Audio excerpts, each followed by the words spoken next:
की स्टोरी है case 39 movie के बारे में। मूवी के स्टार्टिंग में हम एमिली जॉकिंस को देखते हैं जो कि एक चाइल्ड काउंसलर रहती है। एमिली अपने पेशेंट डिएगो के पेरेंट्स से बातें कर रही होती है। वो डिएगो के पिता को बताती है कि आपका बेटा स्कूल में बहुत ही ज़्यादा वॉयलेंट है और उसने आज अपने दोस्त को इतना मारा कि उसका दोस्त हॉस्पिटलाइज्ड हो गया, और अगर ऐसा ही चलता रहा तो आपका बेटा भी आपकी ही तरह एक बहुत ही ज़्यादा खूंखार अपराधी बन जाएगा, और अगर आप नहीं चाहते हैं कि ऐसा कुछ हो तो आपको अपने बेटे को समझाना होगा। तो इसी के साथ कहानी आगे बढ़ती है और हम देखते हैं कि एमिली एक बहुत ही ज़्यादा रेप्यूटेड चाइल्ड काउंसलर रहती है। उसके काम और मेहनत की वजह से ही वो काफ़ी ज़्यादा फेमस रहती है, और फेमस होने की वजह से ही उसके पास काफ़ी सारे केसेस पेंडिंग रहते हैं। यहाँ पर एमिली का बॉस आता है और वो कहता है कि तुम्हारे पास अभी कितनी केसेस पेंडिंग है। तो इस पे वो बताती है कि उसके पास अभी टोटल 38 केसेस है। और तभी वहाँ पर वेन आ जाता है जो कि एमिली का सीनियर है। वो यहाँ एमिली से पूछता है कि तुम्हारे पास अभी कितनी फाइल्स पेंडिंग है। एमिली उसे बताती है कि उसके पास अभी टोटल 38 फाइल्स है। उसके बाद वेन उसे एक और फाइल निकाल कर दे देता है और वो एमिली को कहता है कि ये केस 39 भी तुम्हें ही सॉल्व करनी है। एमिली वेन पर गुस्सा हो जाती है और वो कहती है कि उसके पास बहुत सारी फाइल्स पहले से हैं, वो उसे और फाइल्स क्यों दे रहा है। तो इस पर वेन एमिली से कहता है कि मैं इसमें कुछ नहीं कर सकता हूँ क्योंकि मेरे पास भी काफ़ी सारी फाइल्स पहले से ही पड़ी हुई हैं। एमिली केस 39 ओपन करती है और देखती है कि वो एक लड़की लिली सुलिवान का केस रहता है। इसके बाद एमिली अपने घर जाने लगती है और वो केस 39 को अपने साथ ही लेकर जा रही होती है। एमिली अपने घर आने के बाद अपने वॉइस मेल्स को चेक कर रही होती है तो उसे पता चलता है कि उसके दोस्त डग ने उसे वॉइस मेल भेजा है कि क्या आज शाम को वो पार्टी करने के लिए आएगी। तो इसके बाद एमिली उसे रिप्लाई करती है कि वो आ रही है। नेक्स्ट सीन में हम एमिली और उसके दोस्त को देखते हैं। यहाँ पर डग कहता है कि मुझे पता है कि तुम अपने काम से बहुत ही ज़्यादा परेशान हो, लेकिन मैं ये भी जानता हूँ कि तुम अपने काम में बहुत ही ज़्यादा माहिर हो और मुझे पता है कि तुम अपने काम को अच्छे से कर लोगी। घर आकर एमिली लिली की फ़ाइल देख रही होती है। यहाँ पे वो देखती है कि लिली स्कूल गोइंग गर्ल रहती है जिसकी ग्रेड अचानक से बहुत ही ज़्यादा कम होने लगती है, और इसी वजह से उसके स्कूल से चाइल्ड काउंसलर को ये फ़ाइल भेजी गई रहती है। नेक्स्ट सीन में हम लिली का घर देखते हैं जहाँ पर एमिली आई हुई रहती है। एमिली लिली की माँ से कहती है कि उसे घर के अंदर आना है। लिली की माँ मार्गरेट सुलिवान कहती है कि लेकिन आज तो हमारी अपॉइंटमेंट नहीं है, आपने तो कहा था कि हमारी अपॉइंटमेंट मंडे को होगी। तो इस पर एमिली कहती है कि लेकिन आज तो मंडे ही है। इसके बाद मार्गरेट सुलिवान एमिली को अपने घर के अंदर आने देती है। यहाँ पर एमिली मार्गरेट का घर देख रही होती है जो कि काफ़ी सही रहता है। यहाँ पर वो लिली को भी देखती है और वो लिली को हेलो बोलती है। वो लिली से कहती है कि क्या तुम नीचे आना चाहोगी। लिली अपनी माँ को देखती है और वो नीचे आने लगती है। इसके बाद एमिली लिली से बातें करती है और वो पूछती है कि तुम कैसी हो। लिली उसे बताती है कि वो ठीक है। एमिली लिली से कहती है कि वो कुछ देर के लिए उनसे कुछ बातें करेगी और तुम्हें मेरे सवालों का जवाब देना होगा। इसके बाद एमिली उसके घर वालों से बातें करने लगती है। एमिली लिली की माँ से कहती है कि क्या आपको पता है कि 3 महीने से लगातार आपकी बेटी के ग्रेड्स काफ़ी ज़्यादा नीचे जा रहे हैं। क्या आपको पता है कि एमिली अपने स्कूल में पहले ग्रेड ए पर थी, लेकिन 3 महीनों में उसकी ग्रेड सी हो गई है। तो इस पर लिली की माँ एमिली को कहती है कि लिली अभी एक बच्ची है और ऐसा होना एक आम बात है। मुझे नहीं लगता कि ये कोई बहुत ही बड़ी बात है जिस पर हमें गौर करना चाहिए। एमिली लिली की माँ से कहती है कि अगर आप ऐसा कहती हैं तो मैं कुछ देर के लिए ये बातें भूल जाती हूँ, लेकिन आप मुझे ये बताइए कि लिली आखिर स्कूल में जाके सो क्यों जाती है। उसके साथ ऐसा इस घर में क्या हो रहा है जिसकी वजह से वो रात में सो नहीं पाती है और वह जैसे ही स्कूल जाती है उसे नींद आ जाती है। इसके बाद एमिली लिली की माँ से कहती है कि मुझे लिली के पिता एडवर्ड सुलिवान से बात करनी है, आपको उन्हें यहाँ बुलाना होगा। इसके बाद लिली की माँ एडवर्ड को बाहर बुलाती है। एडवर्ड बेसमेंट में कुछ काम कर रहा होता है।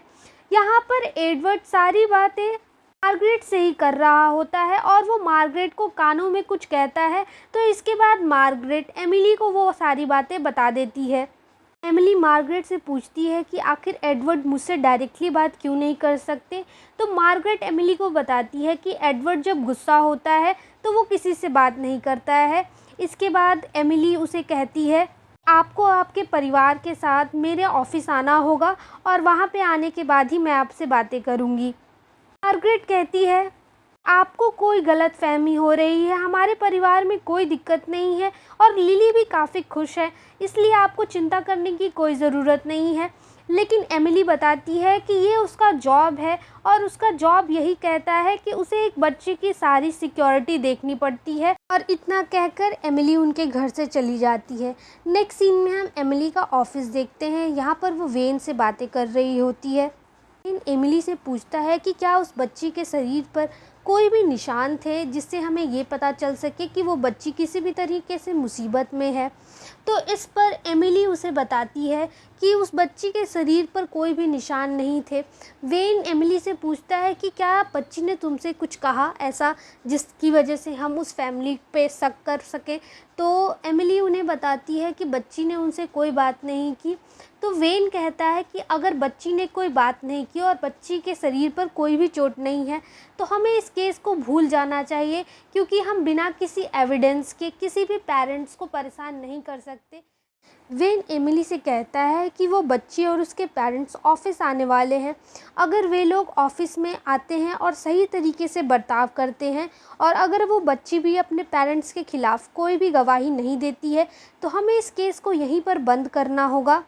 एमिली ये बात मानने को तैयार नहीं थी, क्योंकि उसे लग रहा था कि लिली किसी तरीके से मुसीबत में है। नेक्स्ट सीन में हम लिली और उसके पेरेंट्स को देखते हैं जो कि ऑफिस में आ चुके रहते हैं। ऑफिस आने के बाद लिली के पेरेंट्स वेन के रूम में जाते हैं। ये लोग यहाँ पे एमिली को भी देखते हैं। लिली एमिली को हाय करती है और उसके बाद ये लोग वेन के रूम में चले जाते हैं।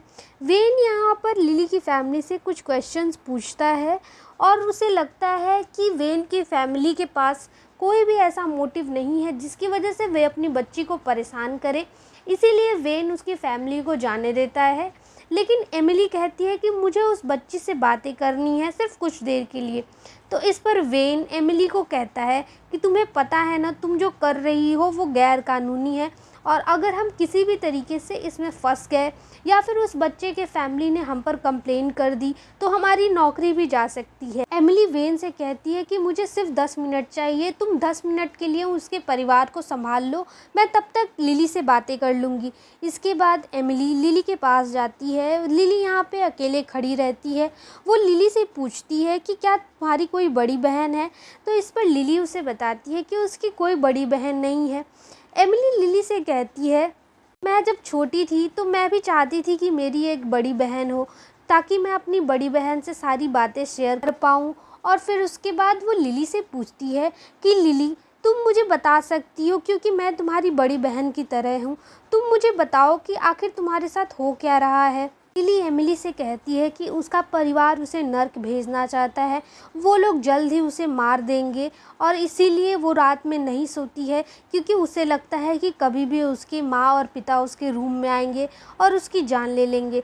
तो इसके बाद वेन और एमिली मिलकर लिली की बातों को रिकॉर्ड कर रहे होते हैं। वेन एमिली से पूछता है कि क्या तुम्हें अपने माँ और पिता से कोई खतरा है।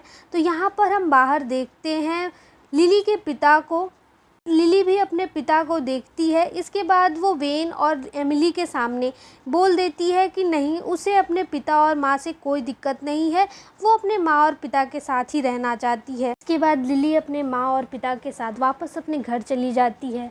एमिली वेन से कहती है कि तुमने देखा ना किस तरीके से उस बच्ची ने अपने पिता के डर की वजह से हमारे सामने बयान पलट दिया, मुझे उस बच्ची की मदद करनी होगी।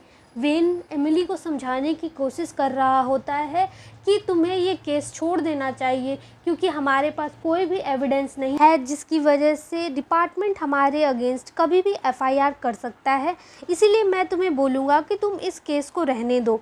लेकिन एमिली उसकी बात नहीं सुनती है और वो केस फाइल लेकर अपने दोस्त डिटेक्टिव माइक के पास जाती है। वो डिटेक्टिव माइक से कहती है कि वो इस लड़की के बारे में पता लगाना चाहती है, लेकिन डिटेक्टिव माइक उसे यहाँ पर ये कह के मना कर देता है कि जब तक उसके पास कोई स्ट्रॉन्ग एविडेंस नहीं होगा कि उसके माता और पिता सही में उस बच्ची के लिए खतरा हैं, तब तक वो उनकी मदद नहीं कर सकता है, क्योंकि ये डिपार्टमेंट के खिलाफ जाना होगा।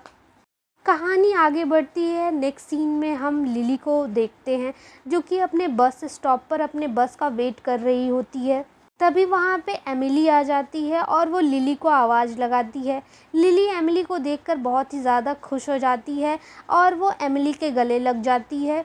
एमिली से कहती है कि तुम यहाँ पर आई तो मुझे बहुत ही ज़्यादा अच्छा लगा, मुझे माफ़ कर देना, मैं अपने पिता के सामने कुछ नहीं बोल पाई।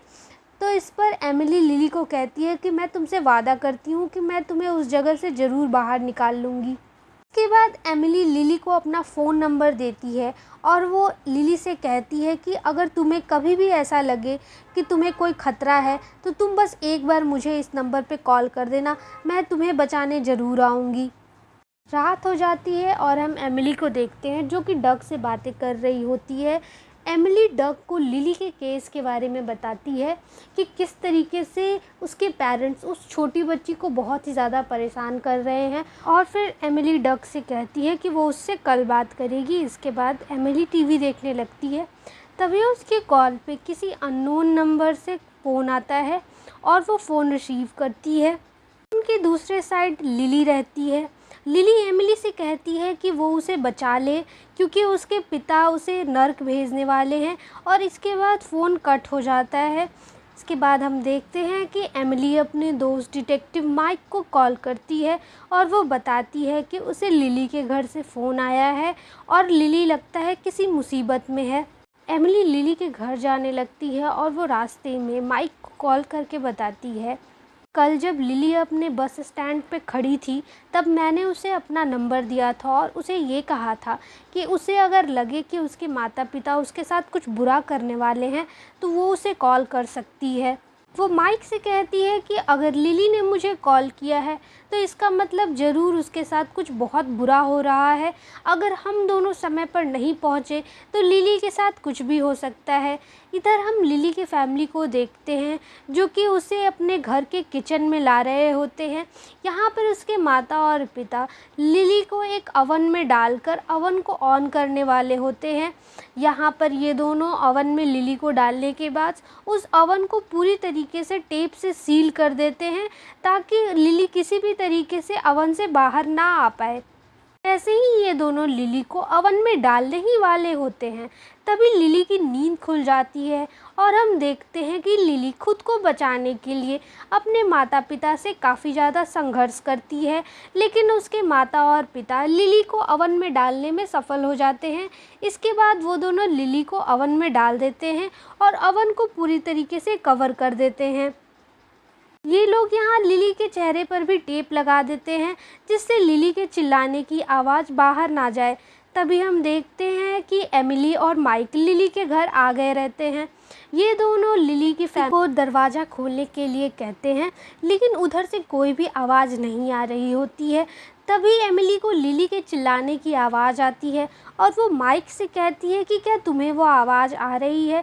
तो इस पे माइक कहता है मुझे कोई भी आवाज़ नहीं आ रही है।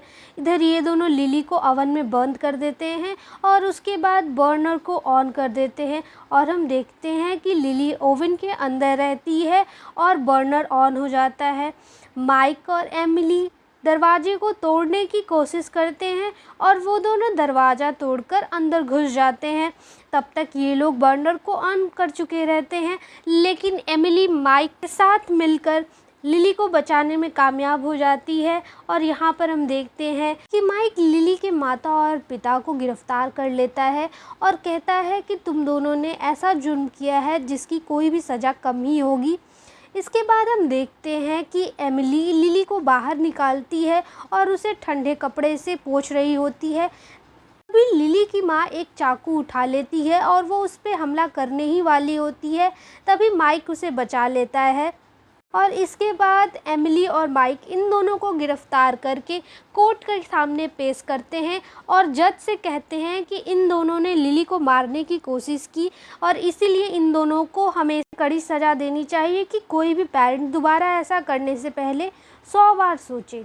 इसके बाद जज लिली के माता और पिता को साइकियाट्रिक वार्ड में भेज देता है, ये कहते हुए कि लिली के माता और पिता की मानसिक संतुलन ठीक नहीं है और मुझे लगता है कि उन लोगों को बेहतर इलाज की ज़रूरत है। और इसी के साथ ये केस बंद हो जाता है और हम देखते हैं माइक और एमिली को जो कि बातें कर रहे होते हैं कि आखिर कोई भी माता और पिता इतने बुरे कैसे हो सकते हैं। तो इस पे माइक एमिली को बताता है कि ये तो कुछ भी नहीं है, मैंने इससे बहुत ही बुरा होते हुए देखा है। नेक्स्ट सीन में हम लिली को हॉस्पिटल में देखते हैं। यहाँ पर डग लिली से मिलने के लिए आया हुआ रहता है, वो लिली से बातें कर रहा होता है। तभी वहाँ पे एमिली आ जाती है। एमिली डग से पूछती है कि तुम्हें क्या लगता है कि इसकी हालत कैसी है। तो वो एमिली को बताता है कि ये ठीक है, लेकिन जो भी हुआ उसके लिए ये खुद को दोष दे रही है। इस सीन में हमें ये पता चलता है कि डग एक चाइल्ड काउंसलर है और वो एक क्लिनिक चलाता है। वो एमिली से कहता है कि तुम चाहो तो लिली को मेरे पास काउंसलिंग सेशन के लिए भेज सकती हो, मुझे पूरा यकीन है कि इसके बाद लिली की हालत में बहुत ही ज़्यादा सुधार आएगा। इसके बाद लिली और एमिली बातें कर रहे होते हैं कि जब तक तुम्हें एक अच्छा परिवार नहीं मिलता तब तक तुम्हें कुछ दिनों के लिए एक शेल्टर होम में रहना पड़ेगा। इसके बाद एमिली लिली को लेकर एक शेल्टर होम में जाती है। लिली एमिली से कहती है कि मुझे यहाँ पे नहीं रहना, मुझे तुम्हारे साथ रहना है। एमिली लिली को बताती है कि ये पॉसिबल नहीं है क्योंकि तुम्हें पता है कि मैं बहुत ही ज़्यादा बिज़ी रहती हूँ और मैं तुम्हारा देखभाल अच्छे से नहीं कर पाऊँगी, इसीलिए मैं तुम्हें अपने साथ नहीं रख सकती। तो इस पे लिली एमिली को कहती है कि तुमने कोशिश भी नहीं की और तुमने हार मान ली और फिर उसके बाद वो चली जाती है। नेक्स्ट सीन में हम देखते हैं कि एमिली वेन से बातें करती है कि उसे लिली की कस्टडी कुछ दिनों के लिए खुद के पास चाहिए, जब तक उसे एक अच्छा फॉस्टर होम नहीं मिल जाता। वेन यहाँ पे एमिली को समझाने की कोशिश करता है कि तुम केस 39 में बहुत ही ज़्यादा इन्वॉल्व होती जा रही हो और मुझे नहीं लगता कि तुम्हें एक छोटी बच्ची की जिम्मेदारी अपने ऊपर लेनी चाहिए। लेकिन एमिली वेन की बात नहीं मानती है और वो लिली की कस्टडी ले लेती है। नेक्स्ट डे वो शेल्टर में जाती है और वो लिली से कहती है कि मैंने तुम्हारी कस्टडी ले ली है और अब हम दोनों एक साथ रहेंगे। ये सुनने के बाद लिली काफ़ी ज़्यादा खुश हो जाती है और वो एमिली को कहती है कि तुमने मुझे बहुत ही अच्छा गिफ्ट दिया है। इसके बाद ये दोनों एमिली के घर जाते हैं। यहाँ पे एमिली लिली को अपने घर का एक छोटा सा होम टूर देती है और वो बताती है कि इस घर में वो अकेले रहती है। तो यहाँ पे लिली को उसका बेडरूम भी दिखाती है और पूछती है कि क्या तुम्हें ये रूम अच्छा लगा। तो इस पे लिली उसे बताती है कि उसे ये रूम काफ़ी अच्छा लगा। नेक्स्ट सीन में हम देखते हैं कि ये दोनों यहाँ पे काफ़ी खुश रहते हैं और एक दूसरे के साथ अच्छे से टाइम स्पेंड कर रहे होते हैं। लिली एमिली को बताती है कि मुझे ऐसा लगता है कि मेरी माँ और पिता के साथ जो भी हुआ उसमें मेरी गलती थी, लेकिन एमिली लिली को समझाने की कोशिश करती है कि जो भी हुआ उसमें तुम्हारी कोई गलती नहीं थी। कभी कभी माँ बाप ऐसी गलतियाँ कर देते हैं जिस बच्चों का कोई दोष नहीं रहता है। नेक्स्ट डे एमिली लिली के घर जाती है उसकी कुछ चीज़ें वापस लाने के लिए। वो यहाँ लिली के घर में काफ़ी अजीब चीज़ें देखती है। उसे लिली के बेड के नीचे एक बड़ा सा पिंजरा नज़र आता है और उस पिंजरे को देखकर ऐसा लग रहा था मानो लिली को इसी पिंजरे में बंद करके रखा जाता होगा। के बाद वो एक और रूम में जाती है जहाँ पे काफ़ी सारी बाइबल्स और क्रॉस सिंबल्स लगे हुए थे। एमिली ये सब देखकर सोचती है कि हो सकता है लिली के माता और पिता किसी तरीके का काला जादू करते होंगे जिसकी वजह से उन्होंने लिली को कैद करके रखा था। दोस्तों इसके बाद कहानी आगे बढ़ती है और हम देखते हैं कि लिली अपने काउंसलिंग सेशन को अटेंड कर रही होती है। तभी वहाँ पे एमिली आ जाती है और एमिली डग से पूछती है कि क्या लिली अच्छा कर रही है। तो डग बोलता है कि लिली बहुत ही समझदार बच्ची है और वो काफ़ी अच्छा परफॉर्म कर रही है। इसके बाद एमिली लिली को उसके स्कूल ड्रॉप करके अपने ऑफिस आ जाती है। यहाँ पर ऑफिस में वेन उससे पूछता है कि क्या लिली और उसके बीच में सब कुछ ठीक है। तो वो वेन को बताती है कि लिली एक बहुत ही ज़्यादा समझदार बच्ची है, मुझे लगता है कि हम दोनों को एक साथ रहने में काफ़ी अच्छा लगने वाला है। वेन यहाँ पे एमिली को बताता है कि मुझे तुम्हें एक बहुत ही ज़्यादा बुरी खबर बतानी है। वेन एमिली को बताता है कि कल रात उसके पेशेंट डिएगो ने अपने ही माता और पिता की कुल्हाड़ी से मारकर हत्या कर दी। ये सुनकर एमिली काफ़ी शॉक्ड हो जाती है क्योंकि डिएगो एक बहुत ही प्यारा बच्चा था और उसे कभी नहीं लगा था कि डिएगो ऐसा कुछ करेगा। इसके बाद एमिली डिएगो के घर जाती है जहाँ पर वो देखती है कि घर में चारों तरफ खून पसरा हुआ होता है।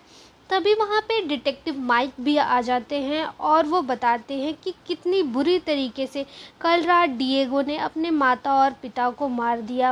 बिली माइक को बोलती है कि वो डिएगो से मिलना चाहती है क्योंकि डिएगो एक बहुत ही प्यारा बच्चा है और मुझे अभी भी यकीन नहीं हो रहा है कि ये सब डिएगो ने अकेले किया होगा। इसके बाद एमिली डिएगो से मिलने जाती है। एमिली डिएगो से पूछती है कि क्या तुमने जो भी किया वो सही था। डिएगो एमिली को बताता है कि मुझे माफ़ कर दो, मैंने अपने माता पिता की हत्या कर दी। सीन शिफ्ट हो जाता है और हम डग और एमिली को देखते हैं। एमिली डिएगो की वजह से बहुत ज़्यादा दुखी रहती है। डग उसे समझाने की कोशिश करता है कि जो भी हुआ उसमें तुम्हारी कोई गलती नहीं है, तुमने वही किया जो तुम कर सकती थी। और फिर हम लिली को देखते हैं जो कि एमिली से कह रही होती है कि डिएगो मेरा दोस्त था, मुझे डिएगो के बारे में सुनकर काफ़ी ज़्यादा बुरा लग रहा है। कहानी आगे बढ़ती है, हम देखते हैं कि एमिली डिनर प्रिपेयर कर रही होती है। वो लिली को आवाज़ देती है कि जल्दी आ जाओ, खाना बन चुका है। लेकिन लिली अपने रूम में बैठकर कुछ देख रही होती है और वो जैसे ही एमिली को देखती है वो छुपा देती है। यहाँ पर एमिली उसके तकिए के नीचे से उसको निकालती है और वो देखती है कि लिली उसकी माँ की और उसकी तस्वीर को देख रही होती है। लिली एमिली से पूछती है कि क्या ये तुम्हारी माँ है। तो एमिली उसे बताती है कि ये मेरी माँ है और मैं जब छोटी थी तभी मेरी माँ चल बसी थी। हमारा एक एक्सीडेंट हो गया था और इसी एक्सीडेंट में मेरी माँ की जान चली गई थी। अगली सुबह हम माइक और एमिली को देखते हैं। माइक एमिली को बताता है कि मुझे तुम्हें एक बहुत ही ज़रूरी बात बतानी है। जिस रात डिएगो ने अपने माता पिता की हत्या की, उसी रात तुम्हारे घर से एक कॉल डिएगो के घर आया था। तो तुम मुझे बताना चाहोगी कि आखिर तुमने डिएगो को कॉल क्यों किया था। तो इस पर एमिली माइक को बताती है कि माइक, तुम्हें मेरी बातों का भरोसा करना होगा। मैंने उस रात डिएगो को किसी भी तरीके से कांटेक्ट नहीं किया था और मैं तो उस रात काफ़ी पहले सो गई थी, तो मुझे तो याद भी नहीं है कि मैंने अपना फ़ोन लास्ट कब यूज़ किया था। और इसके बाद माइक और एमिली का शक लिली पर जाता है कि हो सकता है उस रात डिएगो को कॉल लिली ने किया होगा। और फिर उसके बाद माइक कहता है कि मुझे लिली से पूछताछ करनी होगी। इसके बाद ये लोग एमिली के घर जाते हैं और लिली से पूछते हैं कि क्या उस रात तुमने डिएगो से बात की थी। तो यहाँ पे लिली साफ साफ मना कर देती है कि मुझे नहीं पता कि आप लोग किस बारे में बात कर रहे हैं, लेकिन मैंने डिएगो को कॉल नहीं किया था। अगली सुबह एमिली डिएगो से मिलने जाती है और वो डिएगो से पूछती है कि जिस रात तुमने अपने माता पिता की हत्या की, उसी रात मेरे घर से तुम्हें एक कॉल आया था। क्या तुम मुझे बताना चाहोगे कि तुम्हें कॉल किसने किया था। तो इस पर डिएगो कुछ नहीं बताता और वो बेहोश हो जाता है। इसके बाद हम हॉस्पिटल में देखते हैं डिएगो को, जो कि एमिली को बताता है कि उस रात उसे लिली ने ही कॉल किया था, लेकिन आवाज़ किसी आदमी की थी। ये सब सुनकर एमिली थोड़ा घबरा जाती है और नेक्स्ट सीन में हम लिली को देखते हैं जो काफ़ी क्रीपी तरीके से एमिली को घूर रही होती है। इसके बाद हम डग को देखते हैं जो कि लिली का काउंसलिंग कर रहा होता है। यहाँ पर वो लिली से कुछ सवाल पूछता है और लिली सबका जवाब ना में देती है। तो डग उसे कहता है कि तुम्हें आखिर किसी चीज़ से तो डर लगता ही होगा। तो इस पर लिली डग्स को कहती है कि अगर तुम मुझे बताओगे कि तुम्हें किससे डर लगता है तो मैं भी तुम्हें वो चीज़ ज़रूर बताऊंगी जिससे मुझे डर लगता है। इस पर डग उसे बताता है कि जब वो छोटा था तो एक पेड़ से गिर गया था। उसके बाद से ही उसे ऊंचाई और कीड़ों से काफ़ी ज़्यादा डर लगता है। इसके बाद एमिली डग को बताती है कि उसे खुद से डर लगता है क्योंकि उसे लगता है कि वो कभी कभी बुरी चीज़ें करने के बारे में सोच रही होती है। डग यहाँ पर एमिली को बताता है कि मैंने बहुत सारे बच्चे देखे लेकिन ये बच्ची बहुत ही ज़्यादा अजीब है। इसने मुझे धमकी दी है कि वो मेरे साथ कुछ बहुत ही बुरा कर सकती है। नेक्स्ट सीन में हम एमिली और लिली को देखते हैं जो कि यहाँ पे डिनर कर रहे होते हैं। एमिली डग के बारे में सोच रही होती है और वो डग को कॉल करती है। वो पूछती है कि क्या तुम ठीक हो, तो इस पर डग बताता है कि वो ठीक है। हम देखते हैं कि डग के कान से कीड़े निकल रहे होते हैं और डग कीड़ों से बहुत ही ज़्यादा डरता था, इसलिए वो काफ़ी ज़्यादा पैनिक करने लगता है और वो कीड़े धीरे धीरे उसके पूरे रूम में भर जाते हैं। डग ये सब देखकर एकदम पागलों की तरह करने लगता है और तभी उसका सिर उसके बाथरूम में टकरा जाता है और डग की वहीं पर मौत हो जाती है। नेक्स्ट डे एमिली और लिली डग के फ्यूनरल को अटेंड करने के लिए जाते हैं। यहाँ पर लिली एमिली को सांत्वना देने की कोशिश करती है लेकिन एमिली कहीं ना कहीं लिली से नाराज़ रहती है क्योंकि डग ने कल ही उसे बताया था कि लिली ने उसे एक धमकी दी थी। तो नेक्स्ट सीन में हम देखते हैं कि एमिली और लिली घर वापस जा रहे होते हैं। यहाँ पर लिली एमिली को बताती है कि उसने कुछ नहीं किया, डग की मौत मेरी वजह से नहीं हुई। नेक्स्ट सीन में हम माइक और एमिली को देखते हैं। यहाँ पे माइक और एमिली बातें कर रहे होते हैं। एमिली माइक को बताती है कि ये लड़की बहुत ही ज़्यादा अजीब है और इसने ज़रूर कुछ ऐसा किया है जिसकी वजह से इसके पेरेंट्स इसे बंद करके रखा करते थे। यहाँ पर एमिली को माइक उसके पेरेंट्स की एक वीडियोग्राफी देता है और कहता है कि तुम्हें एक बार उसके पेरेंट्स से ज़रूर मिलना चाहिए।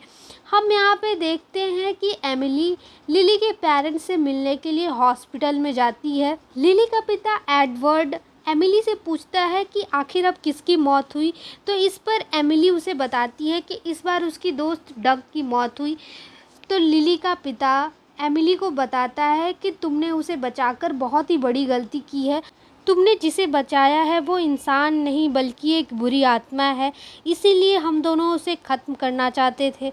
हमारा भी एक छोटा सा परिवार था जो कि काफ़ी खुश था, लेकिन इसके पैदा होने के बाद ही सारी चीज़ें बर्बाद होती गई। इस लड़की ने तुम्हें खुद चुना है और इसमें कोई डाउट नहीं है कि तुम्हारी जान अब खतरे में है। तुम उसे बस एक ही तरीके से मार सकती हो, जब वो अपनी नींद में सो रही हो। उस लड़की से बचने का एक ही तरीका है कि तुम्हें उसे उसकी नींद में मारना होगा। इसके बाद हम देखते हैं कि एमिली अपने घर वापस आ जाती है और लिली भी उसके पास आती है और वो लिली से पूछती है कि तुम्हारा आज का दिन कैसा रहा। तो लिली उसे बताती है कि उसका आज का दिन काफ़ी अच्छा रहा। वो एमिली से पूछती है कि एमिली, क्या तुम किसी भी वजह से परेशान हो, तो इस पे एमिली उसे बताती है कि नहीं, वो बिल्कुल ठीक है। नेक्स्ट सीन में हम एमिली को देखते हैं जो कि अपने बॉस के पास जाती है और वो कहती है कि अब वो लिली को अपने साथ नहीं रख पाएगी, उसे जल्दी से किसी नए फॉस्टर होम में भेज दिया जाए। सीन शिफ्ट होता है और हम देखते हैं कि यहाँ पे लिली अपने काउंसलिंग सेशन में बैठी होती है और वो एक लड़की के कान में कुछ कह रही होती है। इसके बाद एमिली ये सब देखकर काफ़ी ज़्यादा डर जाती है और वो लिली को खींचकर वहाँ से ले जाती है और कहती है कि तुम कल से इस सेशन में नहीं आओगी। इस पर लिली काफ़ी ज़्यादा नाराज़ हो जाती है। इस पर लिली एमिली से कहती है कि तुम्हें ये सब नहीं करना चाहिए एमिली, क्योंकि इसका नतीजा काफ़ी ज़्यादा बुरा होगा। और इसके बाद ये दोनों लिफ्ट में जाते हैं। हम देखते हैं कि लिली अपनी पावर से लिफ्ट को कंट्रोल करने लगती है। एमिली ये सब देखकर काफ़ी ज़्यादा डर जाती है और वो चली जाती है। माइक के पास और वो माइक को बताती है कि ये लड़की बहुत ही ज़्यादा अजीब है। तुम्हें भगवान में भरोसा है तो तुम्हें आखिर भूतों में भरोसा क्यों नहीं है? तुम्हें मेरी बात माननी ही होगी। लेकिन माइक उसे कहता है कि तुमने लिली की ज़िम्मेदारी खुद ली थी। अब मैं नहीं जानता कि तुम क्या करने वाली हो, और ये तुम्हारी बातों पर कोई भी भरोसा नहीं करेगा कि वो लड़की एक भूत है, इसीलिए तुम उसे अपने साथ नहीं रखना चाहती हो। नेक्स्ट सीन में हम देखते हैं कि एमिली अपने रूम के दरवाजे को सिक्योर कर रही होती है। तभी वहाँ पे लिली आ जाती है और लिली उसे गुड नाइट बोलकर एक क्रीपी लुक देती है, और उसके बाद एमिली अपने दरवाजे को लॉक करती है। और नेक्स्ट डे हम देखते हैं कि एमिली काफ़ी ज़्यादा खोई खोई रहती है। वो पूरे दिन ऑफिस में ही बैठी रहती है। तभी वहाँ पे वेन आता है और वेन उसे कहता है कि तुम्हारे लिए एक कॉल है, और कॉल पर लिली रहती है। लिली एमिली को कहती है कि तुम्हें मुझे अकेला नहीं छोड़ना चाहिए, तुम्हें जल्दी घर वापस आ जाना चाहिए।